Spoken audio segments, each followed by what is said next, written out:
Now, Tristan Kovacic will join us. He is a scientist in the Process Analytical Development Department here at Sartorius via Separations, and also a PhD student in computational chemistry. Tristan has experience in process development and analytics for non-viral drug delivery systems. He'll be discussing today tackling CMC and manufacturing challenges of complex LNP-based biopharmaceuticals for oncological, gene editing, and vaccine applications.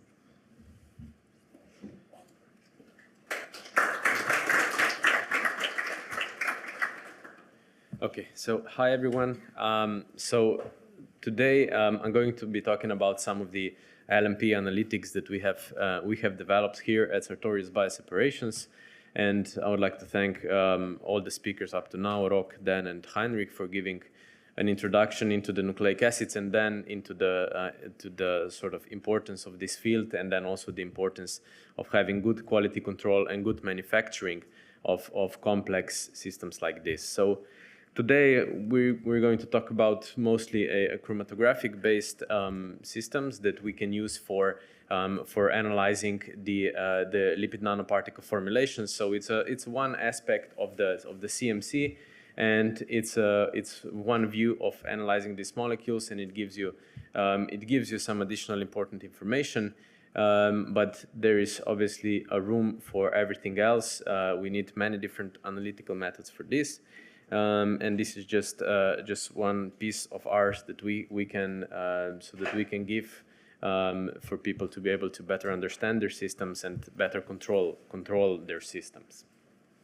So in terms of our portfolio, I'm going to focus today purely on the last part of this. Rok has very nicely introduced all of these steps here, and for me, I only remain one of them, and then Moitza will follow after me with the purification part of the LNP. But today, for myself, I'm going to focus on an analytical workflow that utilizes different column chemistries that can be used for analyzing the LNPs. So a LNP is a very diverse molecule because there's many different components that go into manufacturing itself, and that also leads to heterogeneity, leads to many diverse properties. If you use different lipids, you use different nucleic acids. So we need to be able to be aware of that, and then also to get the required data that we need for the proper development of such samples. So here, for example, this is a sketch also that we made with Dan with the article that is about to release a review on this chemical purity of LNPs, where we can see we have some particles. These structures are obviously these are suspected structures and so on, but we have some particles that have like full intact RNAs. We have degraded RNAs in some cases. Then we also have RNAs reacting with the lipids, and we also have things like free RNA and empty LNPs, and these are all the things you need to be aware of because they can impact your biological performance, impact your robustness, and the stability of your samples. And because now we have these complex chemistries within the samples themselves, because it's a colloidal structure with close proximity of the lipids and the RNA, so the chemistry inside these particles is also much different to the other chemistry. So you can have impurities forming and things happening that otherwise you would not expect. So in terms of characterization, we now have a challenge where analytical methods can be poor predictors of in vivo behavior because there's many different aspects we need to take into account. This from just a pure LNP perspective means 3D structure, it means the purity of the components, it means the secondary structure of RNA, the tertiary structure, it means the integrity of the particle, the lipid composition, and so on. So many different things we need to take into account. And we would like ideally to do that with no treatment or label-free, in a label-free manner, so that we are not changing the system, the system so that we remain close to reality when we are analyzing these things. And then additionally, when we bring other components in, this starts becoming even more complex. And when this goes into the body, we can then even start talking about things like the protein corona that forms around them and what happens in the body with these particles, not just outside when we're making and storing them. And in terms of manufacturing, now this also becomes, Moitza will talk after me about this, so I will sort of skip that, but we need to be aware that all of these very small changes, like Dan mentioned as well, can impact the stability and the performance of your formulations. So we have some draft sort of guidelines. Heinrich showed this before me as well, but there are certain things. So for release criteria of the existing formulations, we had very limited release criteria like DLS, ribogreen acid for encapsulation efficiency, and now we need to move towards extending this where it's appropriate, so where it does show us that we can predict some behavior and stability with this data. So to move on to the system we have developed. It's in this case, this is one of the ways you can do analysis like this, but this is done. So this is a product of ours called the PodFix LNP switcher, based on our sort of assembled chromatographic systems with our proprietary software. And how this system works is that it was first started as a sort of orthogonal method for encapsulation efficiency, with as opposed to ribogreen, but then we have sort of you can pull out of it some other interesting data that can give you orthogonal data to the other techniques and also some novel insights. So first you have an OH column. It's a hydrophobic interaction chromatography column. We use a large 6-micron pore channels. This is crucial for LNPs. It's also why it's the uniqueness of the monolith, that you can use it for LNPs, because LNPs are quite, they're not very stable, and also so you need to use a gentle way of sort of binding them. And if you have very large channels, this is a gentler way of binding them, because you have like weak interactions and you have also very low pressure when you're doing this. So both for analytical and purification processes, then this becomes very important, because you keep the structure intact and you can utilize it then for many different ways. And here on the first column, we are injecting a mixture. So this is a simplified picture of just the particle and the sort of free nucleic acids, or free. Now, if we talk about with the proteins as well, also free proteins, but you are sort of capturing the particles, and then the RNA does not bind under these conditions, because it is much less hydrophobic than LNPs. And LNPs, just because they are particles and very large, have a very strong accumulation of hydrophobic forces, and they're also made out of lipids. So they bind relatively strongly to the OH column. So we choose conditions where they bind, but the RNA does not bind. And then we keep the particles on the column, and then we elute the RNA from the second column, and we get here the purity and the quantity of this RNA. So we can say how intact it is, and then also how much of it we have as a free species. So in the next step, we then elute the particles by changing the buffers on the OH column. They go past the MALS detector, multi-angle light scattering detector. Here we can determine their size and also the size distribution, because the OH column, the larger the particles are, the stronger they bind. So in principle, it's not the size exclusion column, but it does separate molecules by size. So there is that additional data that you can get from that, where you can separate the particles by size on this column. And in the second step, we perform a online disruption deformulation of the particle. This we have found that we can do by using the SDVB column, which is it's a reverse phase column that's used for RNA polishing and RNA analytics. But in this case, it's very useful because it's a very strong interaction. So we basically have a lysis of the LNP on the solid surface of this. And the sort of particle does not survive this interaction. So it's by then increasing the organic solvent in these analytics, we manage to disrupt the particle, and we elute the components themselves. So first we elute the RNA, and determine its quantity and quality, and then we elute also later down the lipids, and you can also see the lipid composition if you add another detector like CAT or ELSD. And just to showcase, because now there is a question, when we capture the particles and the free RNA that goes past, what is this sort of separation? And what we think is that you separate away the purely free nucleic acids that is not associated with the proteins, but you might retain with your particle some RNA that is either poorly encapsulated or like associated very strongly with the surface of the particle. But what we have found is that if you incubate a particle with an enzyme, so in this case a benzonase or something that would degrade nucleic acids, and then you inject this onto the system again, you have this particle in dark red. Before it had this a lot of free nucleic acids and then some encapsulated, and then after you incubate with that enzyme, you get purely the free. The free is purely degraded, and the encapsulated one is totally intact. So you can say whatever we capture is an RNA to an extent where it is protected by the enzymes in the body, in the bloodstream, and then in the body.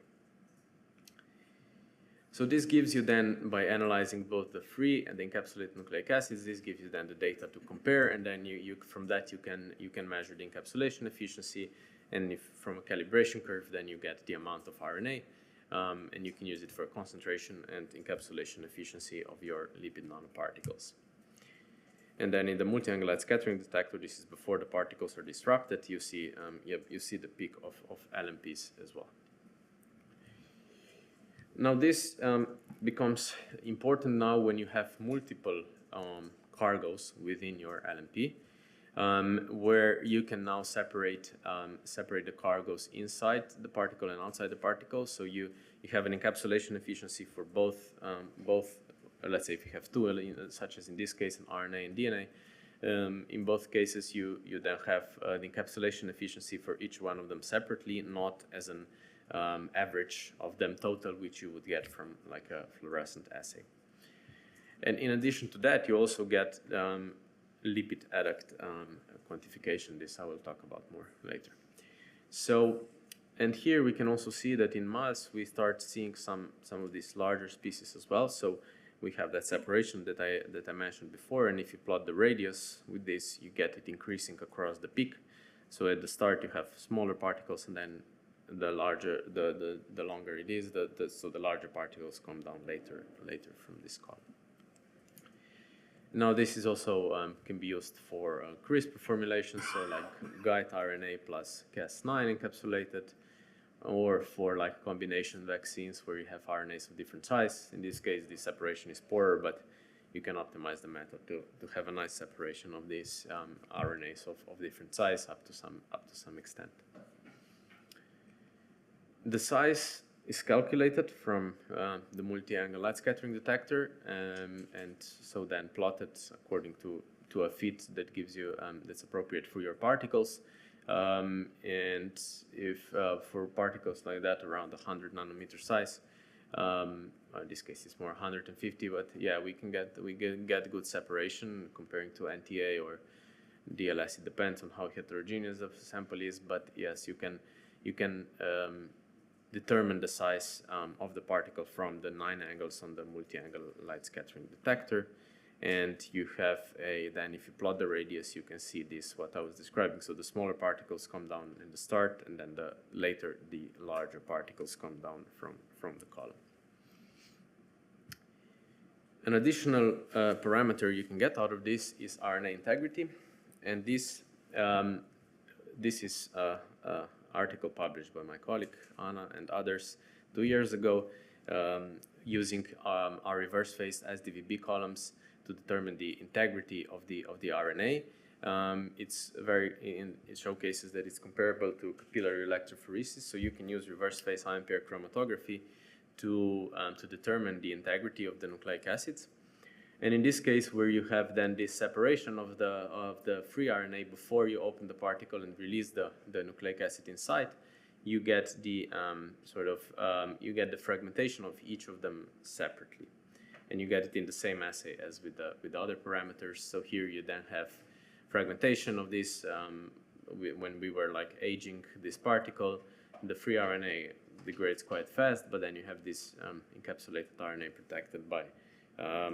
protected, and it's much more stable, and you have much slower fragmentation of the RNA encapsulated inside, and you have then data for both of them separately.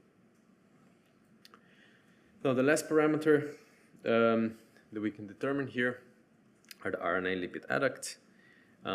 So Dan mentioned it a little bit before, but so these are structures that are RNA related, but are impurities of the RNA. And now the exact structure of them is still under debate.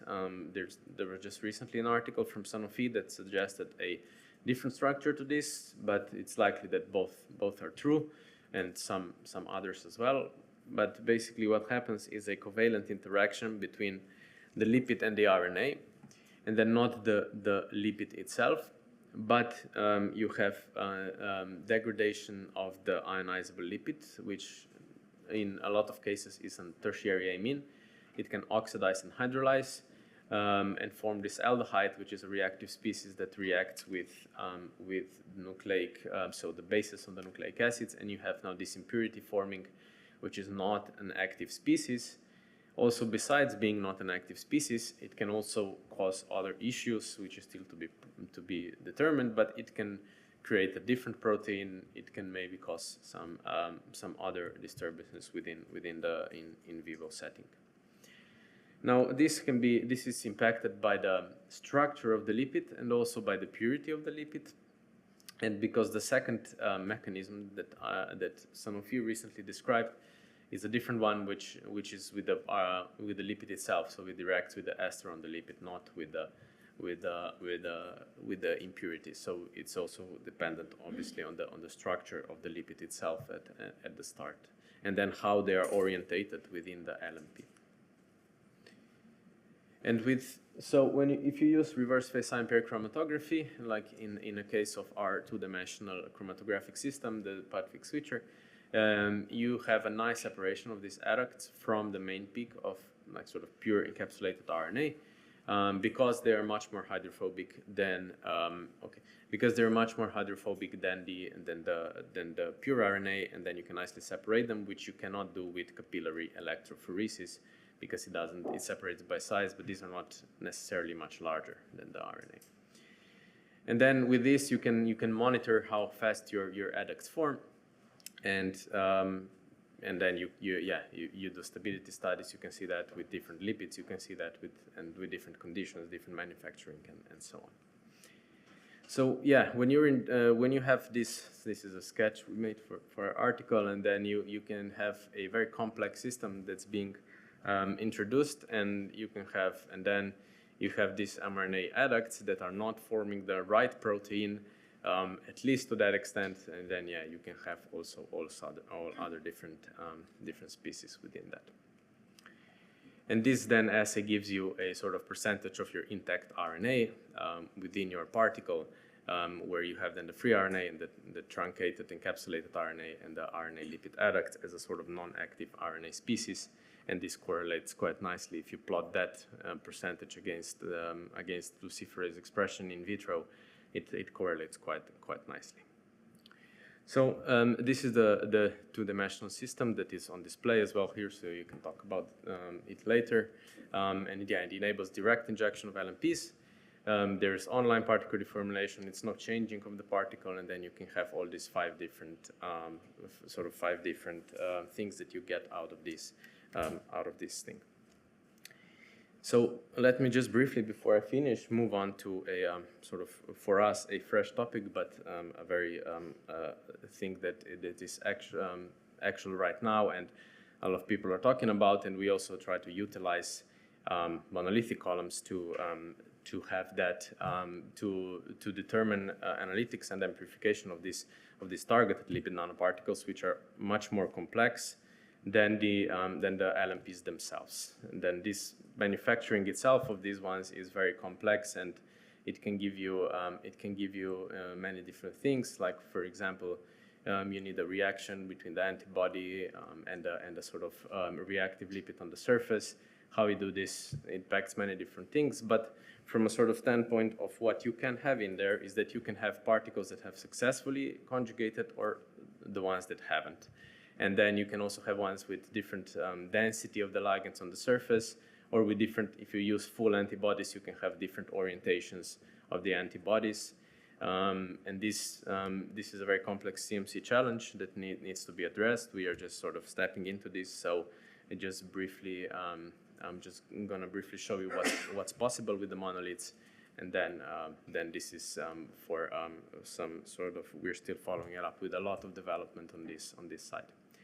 So if you're just using an OH column, like we did in the first, so the first step of the analytics that I was showcasing before, here you can see that if you have a free protein that has unsuccessfully conjugated, and then you also have a free lipid conjugate, which is just the protein together with the lipid that then inserts into the LNP structure, you can nicely separate those three on the OH column. So according to hydrophobicity, the free protein does not bind under this condition. The lipid conjugate binds, and the targeted LNP binds, but elutes much later than the targeted LNP formulation. So you have this system which you can then either use this for to see how much of the free protein you have, how much of the free lipid conjugate you have. This will also then, in conjugation with the second, in combination with the second method that we have, you can also then quantify properly these proteins. But it can be used for these systems as well with a slightly different method, and it does then separate these species away from the targeted lipid nanoparticle. And then obviously besides this, we also want to have or separate the particles that are targeted and the particles that are untargeted. And this is a big challenge, and at least you can have this either as a means of analyzing your sample, or then also as a means of purifying your sample. So here we have an example of what you can do. So this is a protein affinity column. A protein affinity column that we have in BIA that has the ligand conjugated to the monolith surface, which is then again the monolith here becomes very appropriate because you need to keep the intact structure of these sort of labile particles, and then we can use this protein affinity column to successfully bind some of the particles that have conjugated with the proteins, and then for the untargeted formulation, just as a control, we see that there is no binding of these particles. So this is one method that is in development, and just one of them. We'll have others, but just briefly to showcase that monoliths can be used for this sort of particles quite effectively, at least from what we've seen so far. So thank you. I'd like to thank everyone from the company highlighted here that has helped, Professor Dampier, and yeah, I'm open for questions.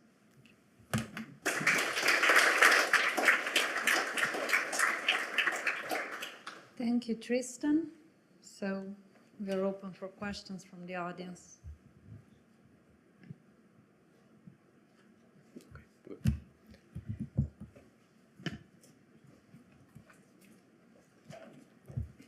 Yes, Jacek will speak a lot more about the LNPs after. Yeah, so we talked about this a little bit before, but I still have a question about how to use this excellent method for trying to measure the actual concentration of the TLNP. If you could speak to it a little bit, maybe just a vision on how you could potentially use this to have this another attributes measure with the whole system, then you have multiple attributes that can relate to each other. It will be very, very holistic and comprehensive. So you mean like protein per particle or things like that? No. The particle count, the particle itself. Yeah. So for the particle count, yeah. So I think the particle count with chromatography you can maybe speculate, but you cannot properly quantify that because it's not a single particle method. It's a sort of subpopulation separation method. What you can do is if you can separate effectively by, let's say, a protein affinity or some other column, you can then look at the subpopulations and have them, maybe with them, you can count the particles on other methods, or you can just use a method that can quantify separately the lipids and the nucleic and the proteins. And then you can sort of say, you can give a ratio between proteins and lipids. And then from that, you can infer this data to have sort of protein per lipid ratio. And especially if you then manage to fractionate on another column and then have this sort of two-dimensional system, you can then use that data to have those different parameters. Yeah. Thank you. Thank you.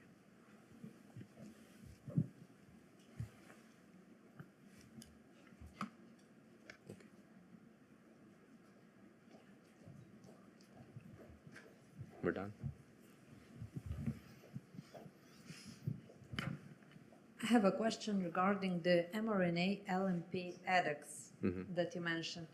So what are their roles in the LNP formulations? Should we pay attention to them or? Yeah.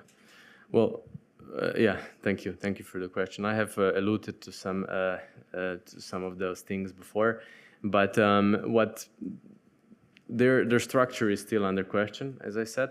They definitely reduce the activity of the LNP, and there is new articles coming out. One of them is just going to be our review article that sort of mentions this as a problem. There was the recent Sanofi article I mentioned that offers another insight into what the structure is. But I think it's very important to pay attention because you might be losing some of the data where you might have formulations that you don't know how to optimize. This could be one of the problems, and if you can use it in the sort of not too much hassle, like in the same assay like this, then I think it's an important thing to look at. And we have seen with different formulations many different results about the adducts. Thank you. Okay. Thank you.